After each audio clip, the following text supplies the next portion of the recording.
प्रिय मित्रों, शुभ प्रभात एवं प्रणाम। दोस्तों, आज हम माता गौरी के शरण में चलते हैं और उनका ध्यान करते हैं। ओम सर्वमंगल मांगल्ये शिवे सर्वार्थ साधिके शरण्ये त्र्यंबके गौरी नारायणी नमस्तुते। और फिर हम गायत्री मंत्र का पाठ करते हैं। ओम भूर्भुवस्वः तत्सवितुर्वरेण्यं भर्गो देवस्य धीमहि धियो यो नः प्रचोदयात्। मित्रों, हमारे हिंदू में गायत्री मंत्र का पाठ बहुत महत्वपूर्ण पाठ है, बहुत बड़ा मंत्र है और इस मंत्र की गहराई में जाएं तो बहुत कुछ मिल सकता है। इस गायत्री मंत्र का अर्थ है सृष्टिकर्ता प्रकाशमान परमात्मा के तेज का हम ध्यान करते हैं। वो परमात्मा का तेज हमें सन्मार्ग पे चलने के लिए प्रेरित करें और शक्ति प्रदान करें। इसका ये सिंपल अर्थ है, बाकी बहुत बड़े बड़े अर्थ हैं इसके, लेकिन हम सिंपल और सीधा रास्ता चलते हैं। दोस्तों, ईश्वर सर्वशक्तिमान है। हम लोग अभी उसके शक्तियों को पूर्ण रूप से नहीं जान सकते, लेकिन मैं ये जरूर कहूँगा कि जब भी इंसान किसका बनाया हुआ है? परमात्मा का। गरुड़ पुराण में बताते हैं कि जब इंसान माँ के गर्भ में होता है तो बंधनों से ऐसे बंधा हुआ होता है, और जब उसमें चेतना आती है तब वो भगवान का ध्यान करता है और प्रार्थना करता है, हे प्रभु, मुझे इस बंधन से बाहर निकालो। हम सदैव आपकी भक्ति करेंगे और आपका एहसान करेंगे, कभी नहीं भूलेंगे। परमात्मा इतना दयालु है, उसको वो पृथ्वी पे जन्म देता है और जन्म लेते साथ फिर उसके मुख से निकलता है, कहाँ कहाँ कहाँ कहाँ, मतलब मैं कहाँ आ गया।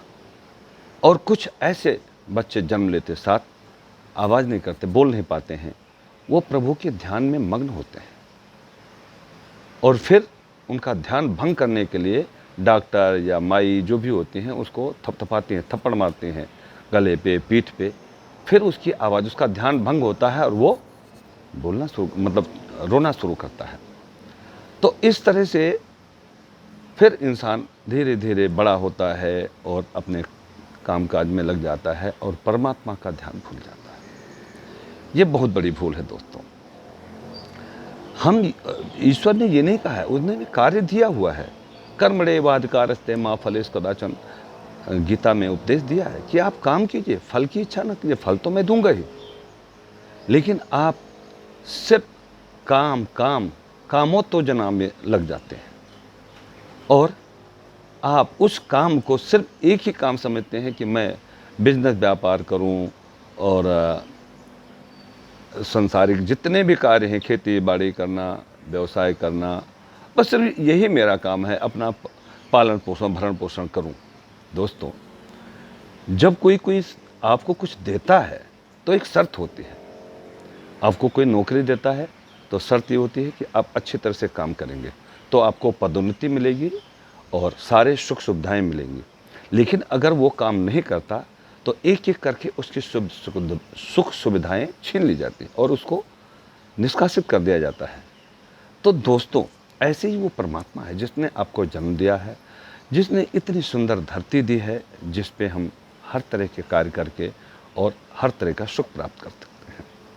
लेकिन उस परमात्मा को ना भूलें। जैसे आप अपने मालिक को अगर जिस दिन भूल जाएंगे तो वो फौरन जिस दिन एहसास होगा वो आपको भूल जाएगा। देखिए दोस्तों, पहले भी हमने बताया है कि जिंदगी देने वाले ने सब कुछ दिया, पाने वाले न पाए तो वो क्या करे। अक्ल दी शकल दी दे दिया कुल जहां, पाने वाले न पाए तो वो क्या करे। दोस्तों, इस संसार में भगवान ने आपको जन्म दे दिया, सुंदर शरीर दे दिया और अकल दे दी, और उसके बाद भी आप यहाँ कुछ प्राप्त ना कर सके तो उसमें उसकी कोई गलती नहीं है। ये शॉर्ट में बताता हूँ। मैं ये कहना चाहता हूँ कि परमात्मा की शक्ति को बहुत सारे लोग हैं जो भूल जाते हैं और वो ईश्वर को याद भी नहीं करना चाहते हैं। जो ऐसा करता है उसके बारे में आपको बता दिया कि उसका होना क्या है। दोस्तों, हम कमिटमेंट करके आते हैं, ईश्वर से कमिटमेंट किया होता है और भूल जाते हैं। नहीं भूलना चाहिए। देखिए, मुस्लिम भाई लोग क्या करते हैं, अपने बच्चों को सिखाते हैं कि 5 टाइम का नमाज होता है, उसके अलग अलग नाम हैं और काफ़ी मुस्लिम भाई उसका पालन करते हैं। उनका एम क्या है, ईश्वर से क्या मांगते हैं, इसकी गहराई में हम नहीं जानते। मैं तो बस इतना जानता हूँ कि वो भी सद्गति मांगते हैं, अच्छा काम करने के लिए ईश्वर से प्रार्थना करते हैं।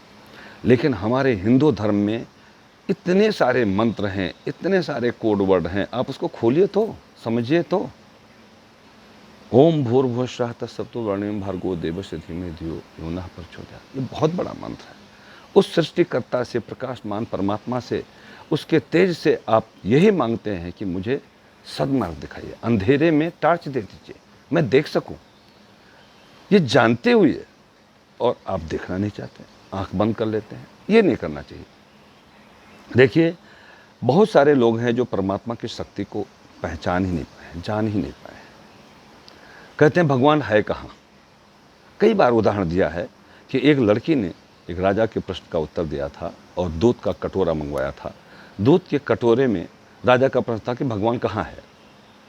तो उसने वो उदाहरण दिया था कि इस दूध के कटोरे के दूध में जो दूध है, राजन, क्या इसमें मक्खन है, घी है?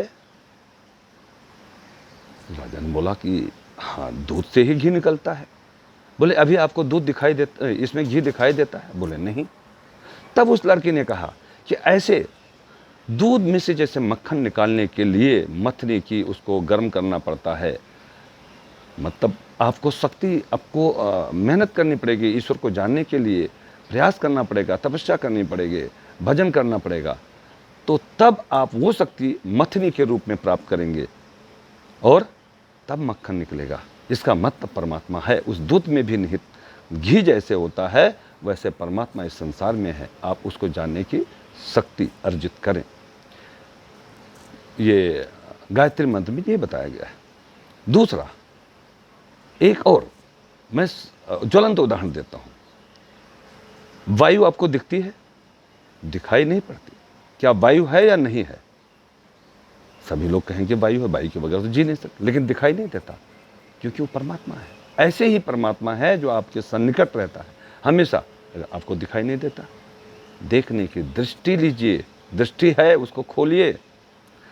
हम भगवान का घर सबसे सुंदर बनाते हैं। जो मंदिर होता है, सारे लोग मिलकर मंदिर का निर्माण करते हैं। क्यों? सबकी श्रद्धा होती है कि भगवान इसमें बैठें और मैं यहाँ उनके दरबार में आकर के और प्रार्थना करूँ।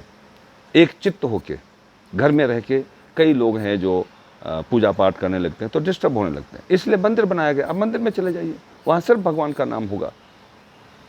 तो परमात्मा को ध्यान करने के लिए बहुत अलग अलग मंत्र दिए गए हैं, अलग अलग तरीके बताए गए हैं, हजारों तरीके। हिंदू धर्म में तो तरीकों की कोई कमी नहीं है।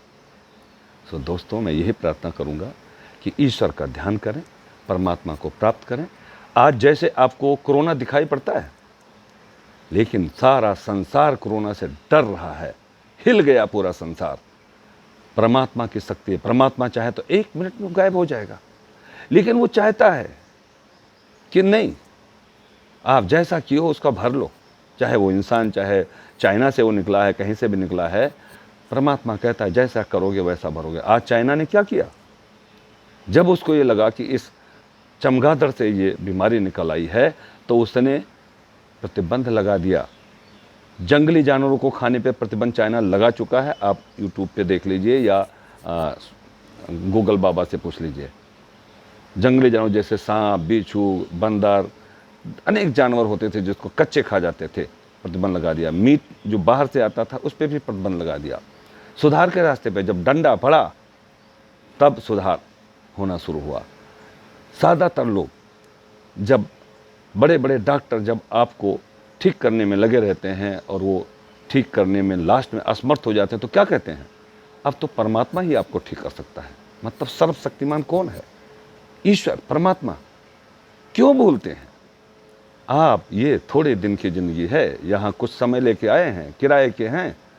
आप कोई भी चीज़ बनाते हैं मेहनत करके, उसका भोग कीजिए, उपभोग कीजिए और ईश्वर को प्रदान कीजिए और लोगों का भला कीजिए।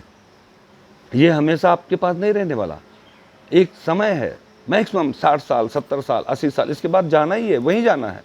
तो जिस घर जाना है उसको मत भूलो दोस्तों। मैं तो यही कहूँगा, वो परमात्मा जिसका प्रकाश हमको अंधेरे से बाहर लाना चाहता है, लेकिन हम आंख मूंद देते हैं। सो आंख मत मूंदिए, परमात्मा को ध्यान दीजिए। जैसे ये कोरोना है, आपको दिखाई नहीं पड़ता, ऐसे परमात्मा की शक्ति आपको दिखाई नहीं पड़ेगी, लेकिन वो शक्ति अगर आप मांगते हैं तो आपको विद्यमान है, आपको मिलती है। सूरज की शक्ति आपको मिलती है, वायु की शक्ति मिलती है, अग्नि की शक्ति मिलती है, धरती की शक्ति मिलती है। आप धरती पे है ना, धरती पे सब कुछ है, लेकिन जब सही रास्ते से जाएंगे तभी मिलेगा। भाई एक खजाना एक कमरे में रखा हुआ है, तो गेट का दरवाज़ा खोलेंगे तभी खजाना मिलेगा ना। अब खोलना नहीं चाहते, सर मारते होते कि सर मारता रहूं, खुल जाए दरवाज़ा, नहीं खुलेगा। कोड वर्ड जय श्री राम। सो दोस्तों, लंबा वीडियो ना बना करके आज मैं अपनी वाणी को यहीं विश्राम देता हूं। फिर कल मिलेंगे। जय श्री राम।